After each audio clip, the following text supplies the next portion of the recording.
சிம்ம ராசிக்காரர்கள் வணங்க வேண்டிய கடவுள் எதுன்னு பார்ப்போம். சிம்ம ராசிக்காரர்கள் மகம், பூரம், உத்திரம் 1ஆம் பாதம் இந்த 3 நட்சத்திரங்களும் சிம்ம ராசியில் இருக்குது. இந்த மக நட்சத்திரம் 1, 2, 3, 4 பாதங்கள் இந்த பித்ருக்களை இவங்களுக்கு தெய்வமாக இந்த மக நட்சத்திரத்தில் பிறந்தவர்களுக்கு வழிநடத்தி செல்வார்கள்.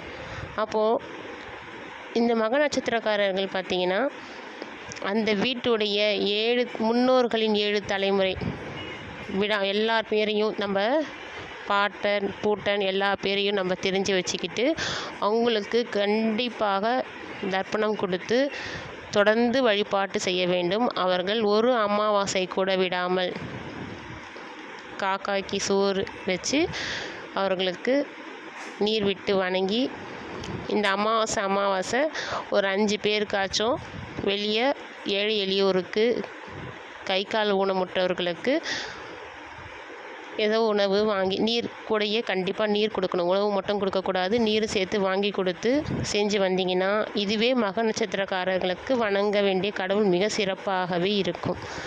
அடுத்து பூர நட்சத்திரம் வணங்க வேண்டிய கடவுள் எதுன்னு பார்த்தீங்கன்னா ஆண்டாள். இவரே பார்த்தீங்கன்னா பூர நட்சத்திரத்துக்கு வணங்க வேண்டிய கடவுள். அப்போது வருஷத்துக்கு ஒரு தடவை ஸ்ரீவில்லிபுத்தூர் கோவிலுக்கு சென்று மாலை வாங்கி கொடுத்து தீபம் ஏற்றி வழிபட்டு வர வேண்டும். இவங்க தொடர்ந்து இதை மாதிரி செஞ்சுட்டு வந்தாங்கன்னா அவங்க வாழ்க்கையில் என்னென்ன தேவையோ அந்தந்த காலகட்டங்களுக்கு இந்த ஜாதகருக்கு கண்டிப்பாக நிறைவேறும். இந்த பூர நட்சத்திரக்காரர்கள் பார்த்திங்கன்னா அவங்களுக்கு விருப்பமான கடவுள், அவங்க மனதிற்கு நெருக்கமான கடவுள் யாரோ ஒருத்தர் எல்லா நட்சத்திரத்துக்கும் இருப்பாங்க. அவங்க அந்தந்த கடவுளை சிவனை பிடிக்குன்னா அதை சிவபெருமானை வணங்கலாம், பெருமாளை பிடிக்குன்னா பெருமாளை வணங்கலாம்.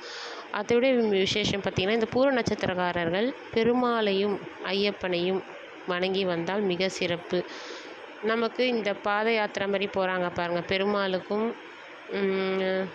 ஐயப்பனுக்கும் மாலையிட்டு போவாங்க. அவங்களுக்கு பாத பூஜை பண்ணி விடுறது, அவங்களுக்கு தேவையானது வாங்கி தர்றது, கோவிலுக்கு போகிறவங்களுக்கு மாலை வாங்கி அவங்களுக்கு போட்டு தெய்வமாக வழிபட்டு அனுப்புறது, இதெல்லாம் பண்ணிட்டு வந்தீங்கன்னா இந்த பூர நட்சத்திரக்காரர்களுக்கு நல்ல சிறப்பாக இருக்கும். அவங்கள ஒரு தெய்வமாகவே நம்ம பார்க்கணும். அவங்களுக்கு பாத யாத்திரை போகும்போது அவங்களுக்கு தேவையான உணவு, உடை, தண்ணீர் இதை மாதிரிலாம் வாங்கி கொடுத்து அனுப்பிச்சிங்கன்னா நல்ல சிறப்பாக இருக்கும். இதை மாதிரி ஃபாலோ பண்ணுங்கள். அடுத்தது சிம்ம ராசியில் உத்திரம் 1ஆம் பாத நட்சத்திரம் இருக்குது. அவர்கள் பார்த்தீங்கன்னா